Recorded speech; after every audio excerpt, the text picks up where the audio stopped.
Bueno, queremos conocer en esta oportunidad más del Código de Procedimiento Penal, desglosando algunos de los otros artículos que de seguro usted ha visto en redes sociales y que han sido hasta publicados en memes. Bueno, doctora Mónica Vaya, muchísimas gracias por acompañarnos. Bienvenida, ¿cómo está? Héctor, buen día, un gusto estar acá. Bueno, de inicio yo quiero tocar este tema que, le soy sincero, a mí me ha llamado la atención porque he visto de todo un poco, y especialmente en el Facebook.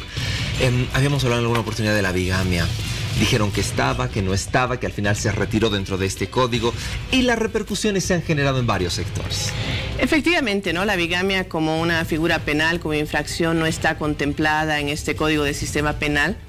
Lo que no quiere decir que esté permitida, ¿no? Creo que eso es importante también aclararlo. De hecho, la libertad de Estado para contraer matrimonio sigue siendo un requisito que está establecido en nuestro Código de las Familias, que tiene ya vigencia varios años, y el que señala que precisamente para contraer el matrimonio se requiere el certificado que explicita que no existe un matrimonio anterior. En caso de no existir este certificado, no podría llevarse a cabo el matrimonio. Y de hecho, bueno, ya con las bases de datos que tiene el CEGIP, naturalmente se cuenta ya con esa información. No es lo que ocurría hace 5 o 10 años atrás, ¿no? Entonces no podría realizarse este matrimonio. En caso de, por decirte, se utilice para llevarse a cabo algún tipo de instrumento falsificado, eso sí continúa siendo penado en el Código del Sistema Penal, ¿no? Creo que eso es importante aclararlo. No el hecho de que deje de ser delito implica que esté permitido, ¿no? Reitero, esto está absolutamente prohibido en la legislación del Código de las Familias. Bueno, hay algo que me llama mucho la atención cuando usted me habla de algún tipo de artículo, después me habla de una norma, me habla de un código o me habla de una ley. ¿Significa que varios de los artículos se complementan con estos códigos, se complementan con estas leyes? Algunos de ellos sí, ¿no? De hecho, creo que es importante tomar en cuenta que al momento de analizar e interpretar el Código del Sistema Penal, no se puede hacerlo aisladamente, ¿no? Primero, lo digo porque también ha habido algunas críticas e interpretaciones del Código sobre algunos artículos con relación a algún numeral o algún inciso. O sea, no puede hacerse si no es en el marco del artículo en su conjunto, de todos los aspectos que contiene el Código. De hecho, el Código señala que todos sus artículos deben interpretarse en el marco de lo que establece la Constitución Política del Estado, el bloque de constitucionalidad, los tratados de derechos humanos. Por otro lado, evidentemente, el Código tiene vinculación también con otras normas. Este ejemplo, bueno, un poco para explicar qué sucede ahora que la bigamia no se considera una infracción penal, pero también lo que sucede con el caso de la mujer embarazada, ¿no es cierto? El abandono de mujer embarazada, que también ha dejado de ser una infracción, porque también está protegida en el marco del Código de las Familias, ¿no? De hecho, este código establece precisamente que se debe brindar asistencia a la mujer durante todo el embarazo, ¿no? Y en caso de no hacerlo, pues está sujeto también a una decisión hasta de 6 meses, ¿no? El apremio corporal. Y el código lo que hace, complementariamente a ello, es sancionar más bien el incumplimiento reiterado de la asistencia, sea de la mujer embarazada o de cualquier otra persona que tiene derecho a recibir esta asistencia.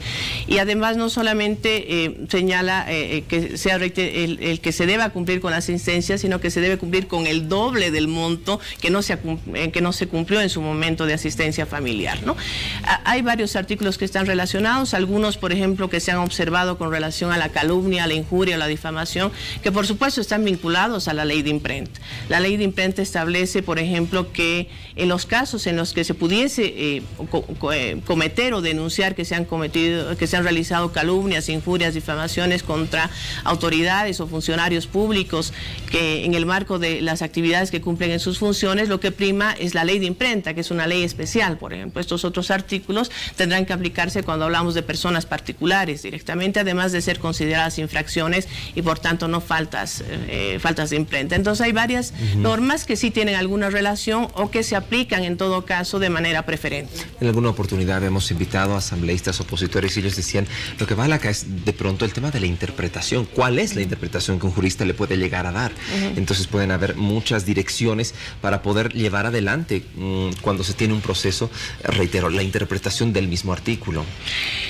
Bueno, evidentemente hay un riesgo y hay una desconfianza del sistema de justicia. Yo creo que esa es una de las mayores preocupaciones que se tiene respecto a cualquier norma o el hecho de llegar al sistema judicial, cuando se sabe que se adolece de varios problemas y uno de ellos es la corrupción, la selectividad, la discriminación. Es imposible que una norma regule de manera tan casuística y específica y poco menos tenga un glosario para describir cada uno de los términos para asegurarse que la interpretación sea unívoca de todos los operadores. Pero por supuesto que sobre todo en materia penal hay un principio de taxatividad. Realmente hay que tratar de que no haya ambigüedades, de que no queden vacíos, y ese es un principio esencial. Pero lo otro es que es importante esto que te mencionaba hace un momento. El código y ninguno de sus artículos debiera interpretarse si no es en el marco de los derechos reconocidos en la Constitución Política del Estado y en los tratados de derechos humanos. Esto le consulto, perdón que le interrumpa, justamente por el artículo 88, por ejemplo, que es el tema de las religiones y demás, que en uno de los incisos, bastó un inciso para que automáticamente las iglesias comiencen a movilizarse, católicas y evangélicas, ¿no? Sí, creo que es una mala interpretación. Creo que es un claro ejemplo de lo que te decía. No se puede interpretar o pretender aplicar un inciso si no es en el marco del delito, de la figura penal, en este caso de la infracción penal que se incorpora en el código, que es el de trata de personas. La trata naturalmente implica todo un tipo de acciones como la captación, el transporte, el traslado, la privación de libertad, la recepción de la persona para fines principalmente de explotación. O sea, si no se realiza la conducta en este marco, naturalmente no estamos hablando de un caso de trata. Y creo que sería absurdo pensar que algún fiscal, algún juez pudiera pretender aplicar este artículo a una organización religiosa en un proceso de evangelización o de catecismo, ¿no? Realmente sería absolutamente inadmisible. No creo que este inciso, este numeral, en realidad del artículo 88 pudiera interpretarse de la manera que se lo está haciendo. Tiene que hacer en el contexto de lo que implica la trata de personas. Se habla mucho de la conciliación. Sí, efectivamente, el Código del Sistema Penal profundiza algo que ya se había incorporado en el Código de 1970, el Código de Procedimiento Penal, respecto a las salidas alternativas, el uso de la conciliación y la mediación.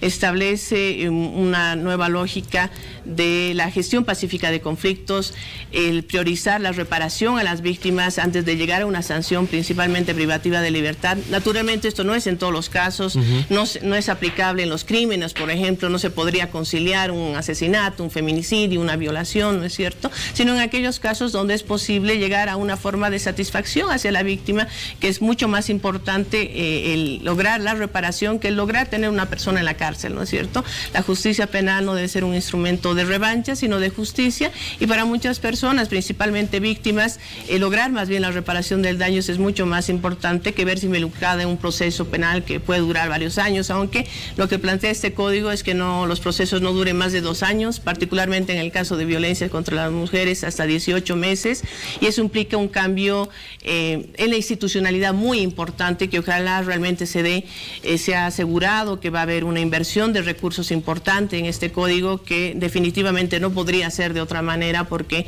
además de todas estas discusiones que se tienen sobre las infracciones, hay toda una normativa dentro del código referida a los cambios institucionales, a la especialización que deben tener, a la formación, por ejemplo, y el fortalecimiento de los mecanismos de investigación, que son importantísimos y que creo que serían la clave fundamental para verdaderamente lograr un cambio, una transformación en el sistema de justicia penal. Perfecto. Doctora Bayá, le agradezco mucho por habernos acompañado en esta oportunidad y, como siempre, despejar las dudas que la gente tiene y que se comiencen a aclarar algunas circunstancias que se reflejan y que de pronto se llegan a distorsionar por las redes sociales. Muchísimas gracias, doctora. Gracias, un gusto haber estado acá. Bueno, tenemos más noticias contigo, Fabiola.